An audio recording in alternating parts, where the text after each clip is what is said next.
Buonasera e ben ritrovati con l'informazione flash di New Sicilia. Di seguito i titoli più importanti del pomeriggio. In apertura il nuovo decreto del presidente Schifani con cui si dà piena operatività in Sicilia alla figura dello psicologo di base. Il provvedimento ha ottenuto parere favorevole durante la giunta di oggi dalla sesta commissione dell'ARS. Isolata dalla famiglia, privata di documenti e venduto a clienti online, vittima una 22enne costretta dal compagno, un 20enne rumeno, a prostituirsi. La ragazza veniva anti e maltrattata e costretta a vivere in un garage a Siracusa.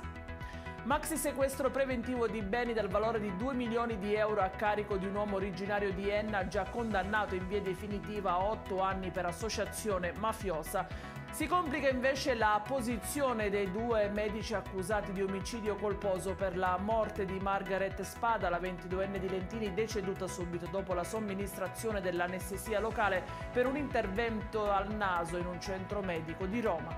Si indaga adesso sui profili amministrativi legati alla gestione della struttura e alle procedure adottate per l'operazione.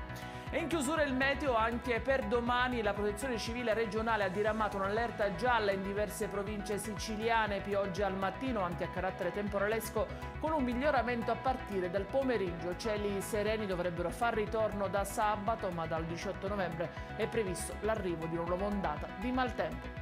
Ed è tutto per questa edizione. Come sempre vi ricordo che i dettagli su queste notizie e molte altre li trovate sul nostro sito www.newsicilia.it e sui nostri canali social. Grazie per averci seguito e a domani.